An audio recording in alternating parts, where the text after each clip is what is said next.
Hello guys, एक और नई वीडियो में आप सभी का स्वागत है। अपन बात कर रहे थे वर्ल्ड ज्योग्राफी के बारे में।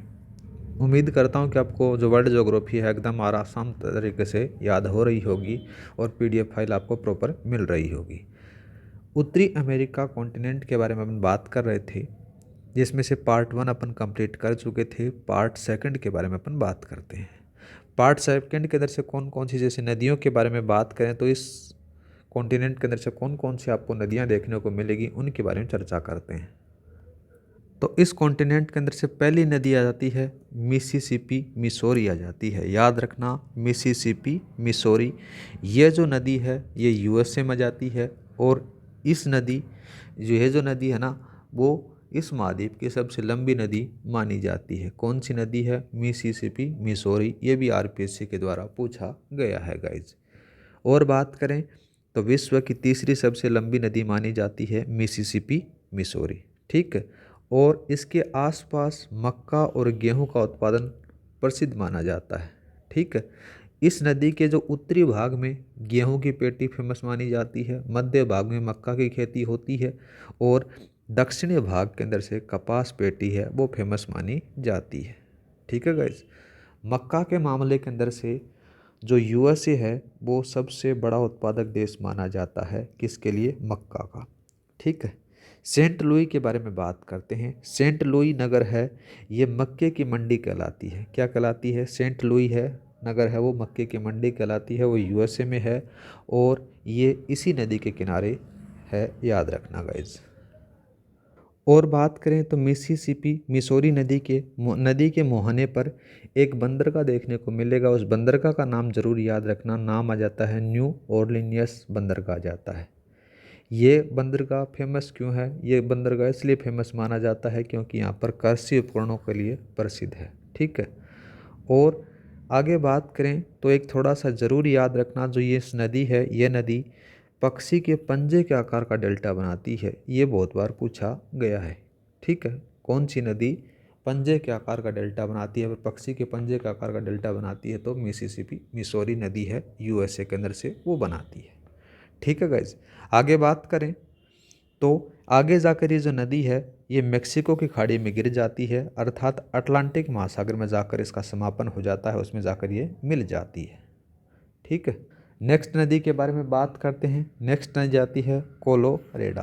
कोलोरेडा के बारे में बात करें तो कोलोरेडा जो नदी है ये भी आपको यूएसए में देखने को मिल जाती है। और यह नदी आगे बात करें तो कहाँ से? देखो, कोलोरेडा पठार से होकर बहती है। ठीक है। यह जो संसार के सबसे बड़े कैनियन ग्रेट कैनियन का निर्माण करती है। किसका निर्माण करेगी? ग्रेट कैनियन का निर्माण करेगी, जो संसार का सबसे बड़ा है। याद रखना। अब एक शब्द आया कैनियन।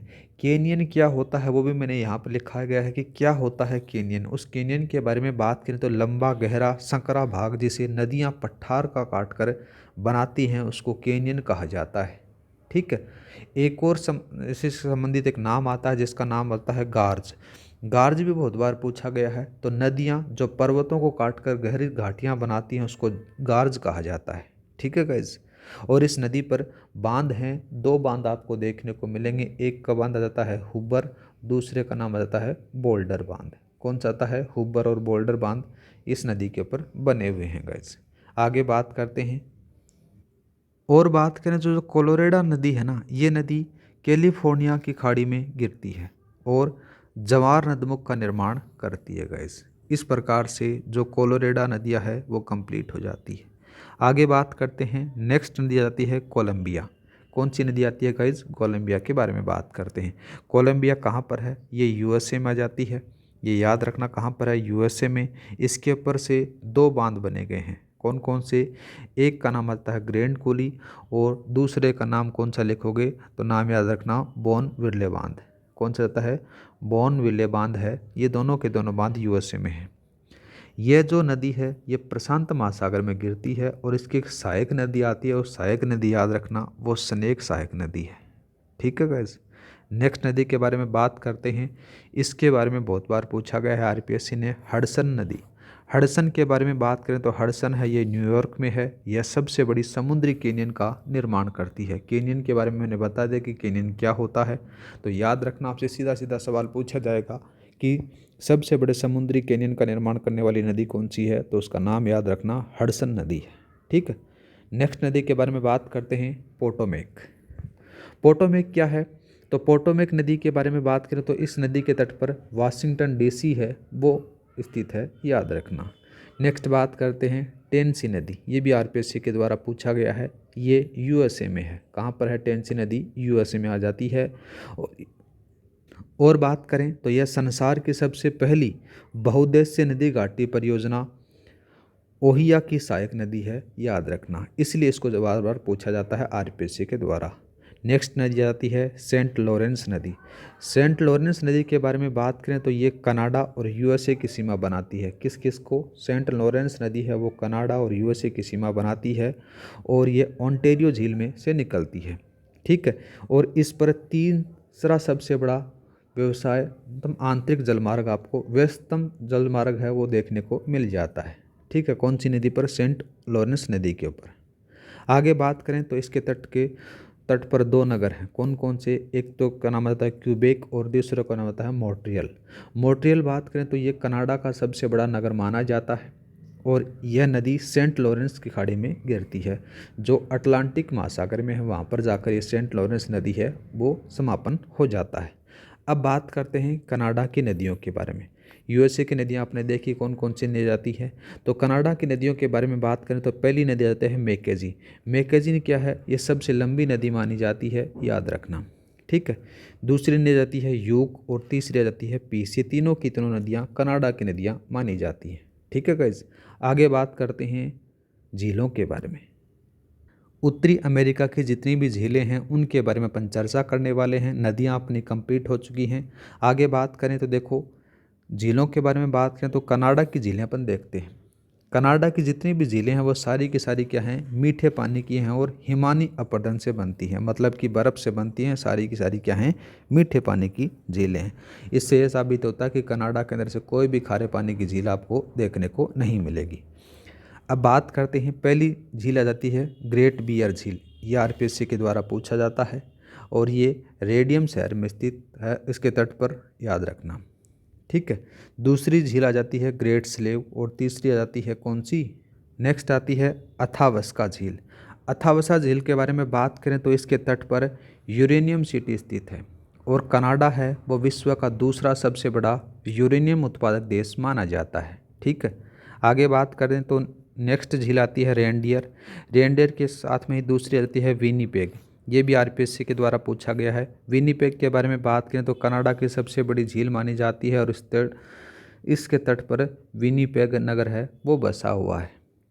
ये विश्व की गेहूं की मंडी कहते हैं विनीपेग को, याद रखना। नेक्स्ट आती है मिनीटोबा झील। ये मिनीटोबा झील है, ये भी कनाडा के अंदर से है। ठीक है गाइस। आगे बात करते हैं महान झील प्रवेश द्वार के बारे में।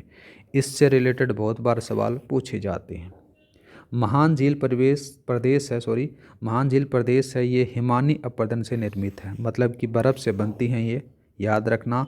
और इसमें से 5 झीलों का समूह होता है। महान झील प्रदेश है, इसके अंदर से 5 झीलों का समूह आपको देखने को मिल जाता है और ये सभी झीलें हैं ये अंगुली की आकार की हैं। कैसी हैं, अंगुली की आकार की, यानी इनकी दिशा पूछी जाए तो पश्चिम से पूर्व तक इसको दिशा देखी जाती है।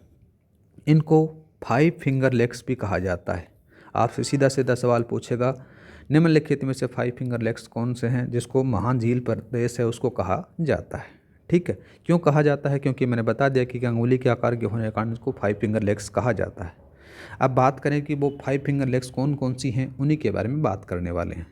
तो जो 5 फिंगर लेक्स हैं उसके अंदर से सबसे पहली जो झील लेक आती है उसका नाम आता है सुपीरियर। इसके बारे में बहुत बार पूछा भी गया है आरपीएससी में। ये जो है ये यूएसए और कनाडा की सीमा पर है, याद रखना, सुपीरियर झील। और विश्व की सबसे बड़ी मीठे पानी की झील है, ये भी याद रखना।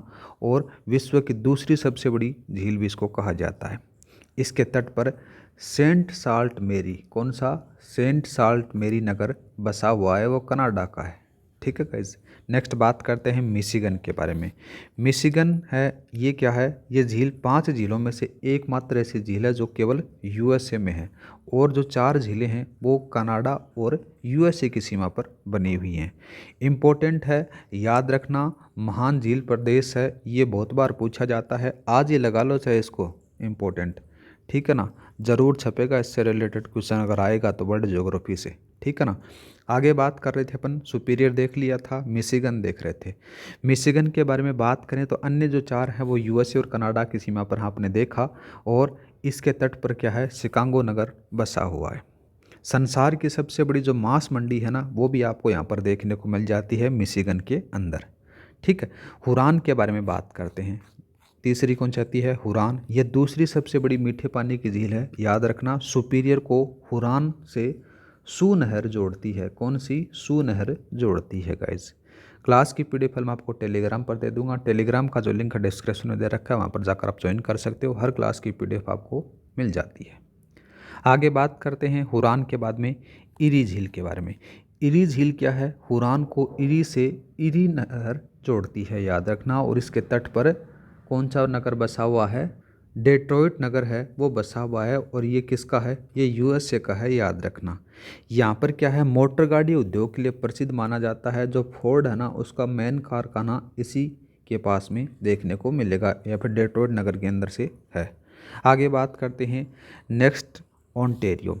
ओंटेरियो क्या है, इरी को ओंटेरियो से वेटलैंड नहर जोड़ती है। कौन सी नहर जोड़ती है, याद रखना, वेटलैंड नहर है वो जोड़ती है, और इन दोनों नहरों के मध्य एक जलप्रपात है, उसका नाम याद रखना, नयागरा जलप्रपात है। ये बहुत बार भी पूछा गया है, पूछ भी सकता है।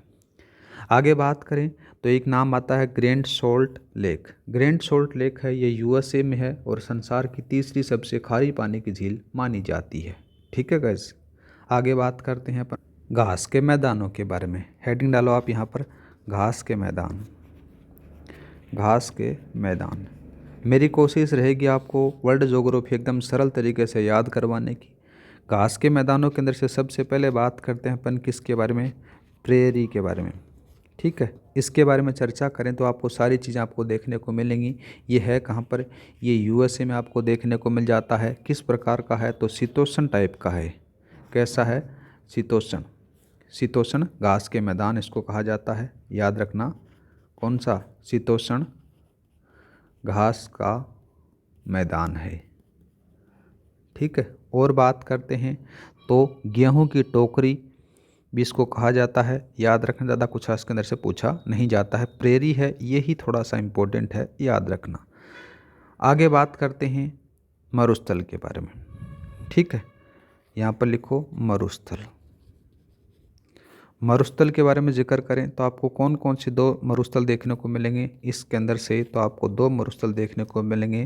पहले का नाम आ जाता है कौन सा, मोहाबे, मोहाबे, ठीक है। ये कहाँ पर है, ये यूएसए, यूएसए के बाद में मेक्सिको, कहाँ पर आ जाता है, मेक्सिको में आ जाता है, मेक्सिको, और मेक्सिको के बाद में इन दोनों देशों के अंदर इसका विस्तार आपको देखने को मिलेगा। और उष्ण मरुस्थल है, कैसा मिला है, उष्ण मरुस्थल आपको देखने को मिलता है गाइस। दूसरा बात करें तो दूसरे का नाम आता है सोनेरा। सोनेरा मरुस्थल है, ये ओनली मेक्सिको में है। कहाँ पर है, मेक्सिको के अंदर से, और ये किस टाइप का है, ये उष्ण टाइप का है, उष्ण मरुस्थल आपको देखने को मिल जाता है गाइस, ठीक है। तो गाइज़ आज के लिए इतना ही, मिलते हैं नेक्स्ट क्लास में। क्लास की पीडीएफ फाइल आपको टेलीग्राम पर मिल जाएगी, टेलीग्राम का लिंक डिस्क्रिप्शन में दे रखा है। पार्ट 3 में अपनी कोशिश रहेगी कि जो इस महाद्वीप को अपन कंप्लीट करें, ठीक है। जय हिंद, जय भारत।